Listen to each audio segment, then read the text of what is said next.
Welcome students to परुकुश पाठशाला। हम यहाँ पर हैं आपकी मैथ्स की प्रॉब्लम सॉल्व करने के लिए, आपको एग्ज़ाम प्रिपरेशन में हेल्प करने के लिए। तो इसी सीक्वेंस में हमने पिछली क्लास में एक्सरसाइज 2.2 जो कि है linear equations in one variable हमारा चैप्टर चल रहा था, उसके हमने क्वेश्चन नंबर 9 तक क्वेश्चन सॉल्व कर लिए थे। आज हम उससे आगे चलेंगे और क्वेश्चन नंबर 10 को सॉल्व कर रहे हैं। क्वेश्चन नंबर 10 हमें दिया गया है the number of boys and girls in a class are in the ratio 7:5. The number of boys is 8 more than the number of girls. What is the total class strength? Scenario बहुत ही clear दिया गया है। Number of students हमसे पूछा गया है कि उस क्लास में टोटल स्ट्रेंथ कितनी है, जहां पर बॉयज और गर्ल्स की जो नंबर है उनका रेशो 7:5 है। और साथ ही हमें ये भी दी गई है कंडीशन कि जो नंबर ऑफ बॉयज है वो नंबर ऑफ गर्ल्स से 8 ज़्यादा है, 8 more than number of girls.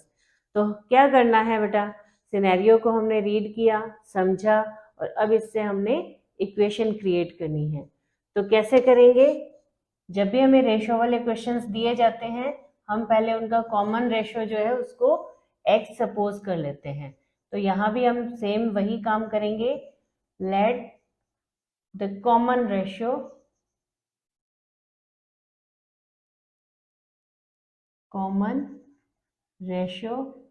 Of, किसका रेशो है ये? Number of boys and girls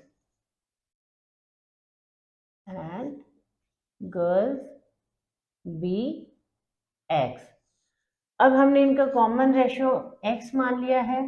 इसी के अकॉर्डिंग अब हम क्या करेंगे, फाइंड करेंगे द नंबर ऑफ बॉयज। तो जो हमें रेशो दिया गया है उसमें बॉयज का रेशो 7 है, तो नंबर ऑफ बॉयज क्या हो जाएगा 7x and number of girls क्या हो जाएगा, रेशो हमें 5 दिया है उसे हम कॉमन रेशो से मल्टीप्लाई कर देंगे। ये हमारे पास क्या आ गया है, नंबर ऑफ गर्ल्स। कि उस क्लास में हमारे पास जो स्ट्रेंथ है वो 7x बॉयज हैं और 5x गर्ल्स हैं।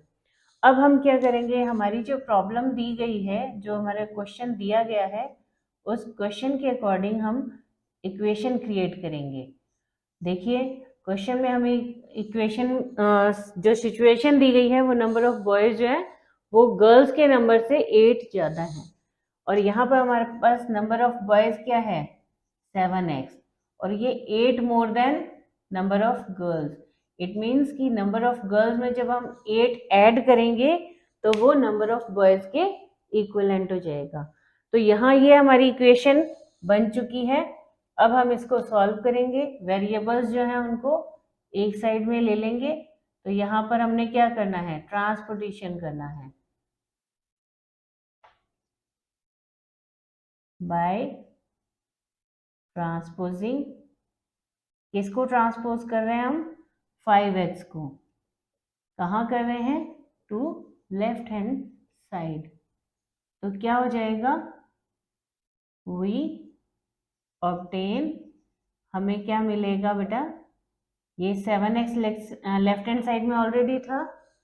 अब राइट हैंड साइड से हमने 5x को इधर लाया, ये हो गया माइनस का 5x। क्यों हुआ, क्योंकि राइट हैंड साइड में ये प्लस का था। तो जब भी हम ट्रांसपोर्टेशन करते हैं तो साइन जो है वो ऑपोजिट में चेंज हो जाते हैं। सेम यहाँ पर अब हमारे पास क्या रह जाएगा 8, क्योंकि 5x को तो हमने ट्रांसपोज कर दिया दूसरी साइड में। अब देखिए 7x में से जब आप 5x को माइनस करेंगे तो आएगा 2x, इक्वल में हमारे पास ऑलरेडी 8 है। अब वही चीज यहाँ पे मल्टीप्लीकेशन है 2 से, तो दोनों साइड में 2 से डिवाइड कर देंगे। On dividing both sides by 2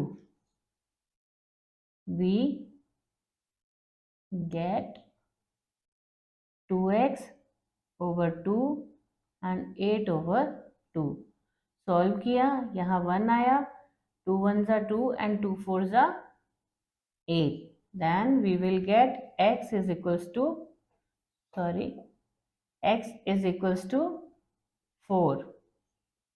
ये हमारा कॉमन रेशो जो था वो हमें मिल गया, उसकी वैल्यू हमने फाइंड कर ली है।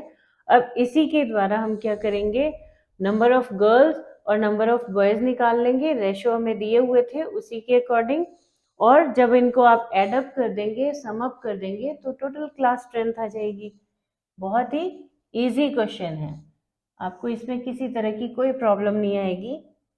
अब देखिए, therefore the number of boys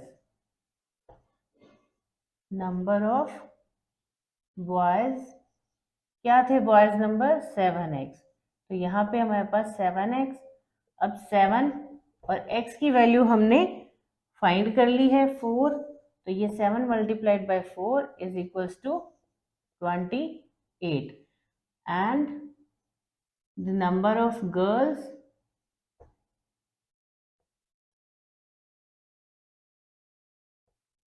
is equals to क्या था हमारे पास 5x, तो ये हो जाएगा 5 मल्टीप्लाइड बाय x की वैल्यू 4 और ये आ गया 20। लेकिन क्वेश्चन में उसने हमसे क्या फाइंड करने को बोला है, what is the total class strength. Total class strength पूछी है, तो टोटल क्लास स्ट्रेंथ कैसे बनेगी, total number of boys and total number of girls को ऐड करने से। तो क्या लिखेंगे हम, 10 total strength, total class strength is equals to number of boys plus number of girls is equals to 48, and here it is, it's so easy। I hope आपको अच्छे से समझ में आया होगा। अगर कोई भी आपको किसी तरह की प्रॉब्लम हो तो आप कमेंट सेक्शन में ज़रूर से उस प्रॉब्लम को शेयर कर सकते हैं, आपको उसका सोल्यूशन मिल जाएगा। अब हम चलते हैं नेक्स्ट क्वेश्चन की तरफ। तो हम चलते हैं क्वेश्चन नंबर 11 की तरफ। क्वेश्चन नंबर 11 हमें दिया गया है, Baichung's father is 26 years younger than Baichung's grandfather and 29 years older than Baichung. The sum of ages of all the three is 135 years. What is the age of each one of them? तो हमें क्या करना है, सबसे पहले जो सिनेरियो हमें दिया गया है उसको अच्छे से समझना है। समझने के लिए हमें इसे 2 से 3 बार रीड करना है, ठीक है, ताकि कहीं कोई मिस्टेक की चांसेस ना रहे। इसे आप इजी करने के लिए आप लिख सकते हैं, ये मैंने बाईचुंग लिया, बाईचुंग के फादर हो गए एंड उसके ग्रैंडफादर हो गए, ठीक है। अब हमें क्या बताया गया है, हमें ये कहा गया है कि जो बाईचुंग के फादर हैं वो बाईचुंग के ग्रैंडफादर से 26 years यंगर, यानी 26 years छोटे हैं, ठीक है। और बाईचुंग से उसके फादर जो है वो 29 years ओल्डर हैं। तो इस कंडीशन में क्या होगा, हम बाईचुंग को अगर x years इसकी एज लेते हैं तो इससे 29 years ओल्डर इसके फादर हैं और इसके फादर से 26 years जो ओल्डर हैं वो इसके ग्रैंडफादर हैं। ये बाईचुंग के फादर की एज हो गई, और जब हम इसमें 26 और ऐड करेंगे तो ये बाईचुंग के ग्रैंडफादर की एज हमें मिल जाएगी, ठीक है। तो बहुत ही इजी वे है। सबसे पहले क्या करना है, हमने बाईचुंग की एज को सपोज कर लेना है x years। Let the age of Baichung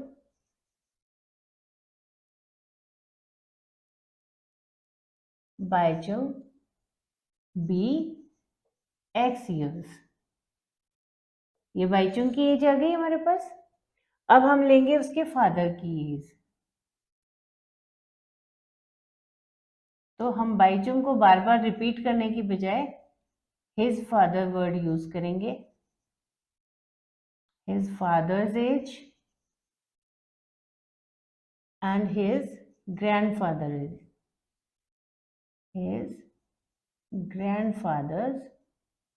age.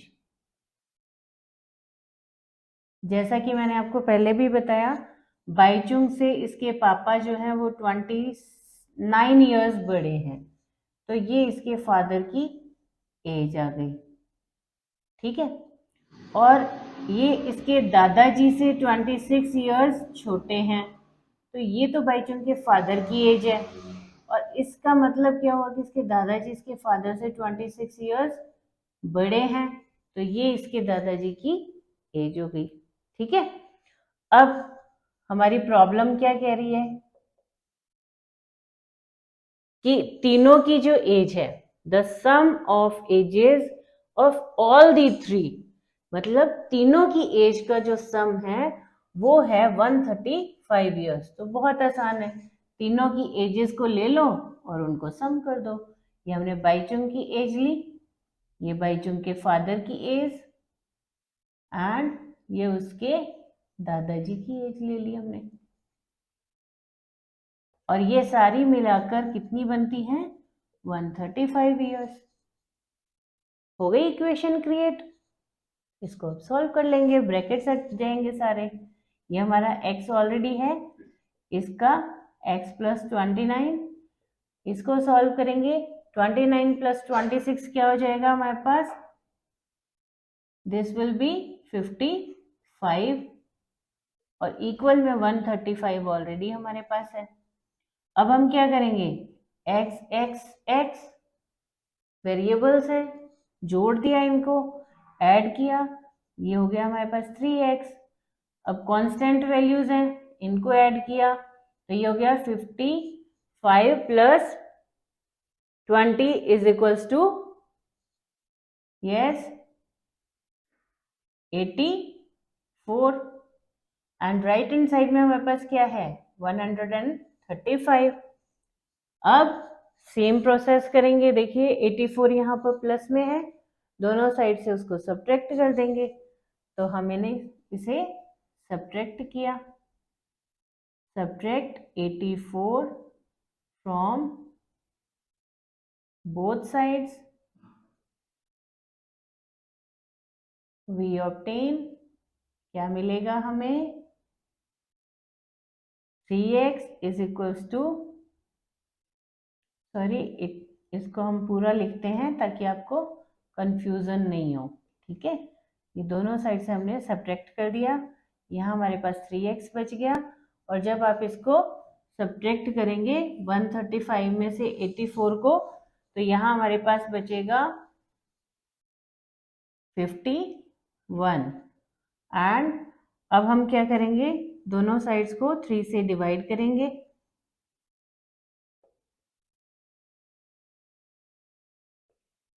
both sides by 3, we get x is equals to 51 divided by 3, and it will be x is equals to 17. Okay, it will be 17. That means we got the value of x is equals to 17. अब ये हमारे पास किसकी as है? बाईचुंग की। यहाँ पे हमने suppose किया था ना बाईचुंग की एज को x इयर्स, तो ये x की हमें वैल्यू मिल गई। तो यहाँ पर अब क्या होगा हमारे पास? We will get 10 Baichung's age is equals to x is equals to 17 years. अब इसके फादर की एज देखेंगे, his father's age is equals to x plus 29. So 17 plus 29 is equals to, this will be 46 years. And the last one is his grandfather. So his grandfather's age is equals to x plus 55. 55 कहाँ से आया? यहाँ देखिए 29 plus 26 है, उसको हमने sum up करके 55 लिख दिया। तो अब ये x की वैल्यू हमारे पास क्या है? 17 प्लस 55, तो कितना हो जाएगा ये? This will be 72 years. तो ये जो है हमारे इस क्वेश्चन का कंप्लीट सॉल्यूशन हमें मिल गया। अब एक बार हम इसको रिपीट कर लेते हैं। क्वेश्चन हमारा बहुत ही इजी है। सबसे पहले आपको क्वेश्चन को अच्छे से पढ़ना है, उसको समझना है कि एक्चुअल में उसको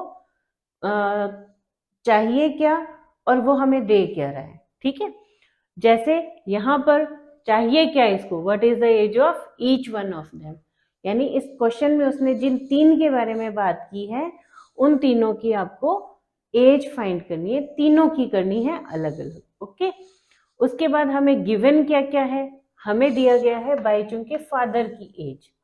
उसकी फादर की एज एक कंपैरिजन के रूप में दी गई है।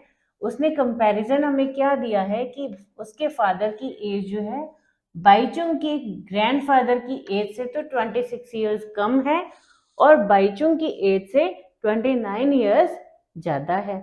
ठीक है, इन दोनों सिचुएशंस को यूज करते हुए हमने क्या किया, पहले बाईचुंग की एज को सपोज कर लिया x इयर्स, ठीक है, और फिर उसी से हमने उसके फादर की और उसके ग्रैंडफादर की एज को फाइंड कर लिया। ओके, जब इनको हमने फाइंड किया, हमने जो इनको सपोज किया है उसी के अकॉर्डिंग हमने अपनी क्वेश्चन की जो सिचुएशन दी गई थी कि इन तीनों की एजेस का जो सम है वो 135 इयर्स है, इस सिचुएशन को यूज करते हुए हमने इक्वेशन क्रिएट की, तीनों की एजेस का सम किया जो कि हमारे पास किसके इक्वल आया, 135 के इक्वल। और फिर नेक्स्ट प्रोसेस हमने वेरिएबल्स को एक साथ काउंट किया, उसके बाद जो कांस्टेंट वैल्यूज थी उनको ऐड किया, देन हमने 84, क्योंकि यहाँ ये एडिशन में था तो इसको हमने दोनों साइड से सब्ट्रैक्ट कर दिया, यहाँ हमने इसको सब्ट्रैक्ट किया, फिर जो हमारे पास फाइनल इक्वेशन बन के आई वो आई 3x इक्वल्स टू 51। अब 3 जो है ये मल्टीप्लीकेशन में था वेरिएबल के साथ, इसलिए हमने इस 3 से दोनों साइड को डिवाइड कर दिया। डिवाइड करने से हमें x की वैल्यू मिल गई। ये x की वैल्यू जो थी वो किसको रिप्रेजेंट कर रही है, बाईचुंग की एज को, क्योंकि हमने क्वेश्चन की स्टार्टिंग में लिया था बाईचुंग की एज x इयर्स है, तो हमारे पास ये बाईचुंग की एज आ गई। और उसके बाद हमने जो बाकी दो सिचुएशंस थी उनके अकॉर्डिंग उसके फादर और उसके ग्रैंडफादर की एज को फाइंड कर लिया। It's so simple. तो आई होप आपको मेरे ये वीडियोस पसंद भी आ रहे होंगे और आपको अपनी स्टडी में हेल्पफुल भी होंगे। अगर आपको मेरे ये वीडियोस अच्छे लग रहे हैं तो प्लीज़ इन्हें लाइक करें, ज़्यादा से ज़्यादा अपने फ्रेंड्स के साथ शेयर करें ताकि वो भी इन वीडियोस के साथ अपनी जो मैथ्स की प्रॉब्लम्स है उनको इजी वे में समझ पाएँ। और ज़्यादा से ज़्यादा मेरे चैनल को सब्सक्राइब करें। हम इसी तरह से आगे भी मिलते रहेंगे कुछ और नई वीडियोस में और नए क्वेश्चंस के साथ और उनके इजी सॉल्यूशंस के साथ। Thank you so much for watching my YouTube channel Parukush पाठशाला।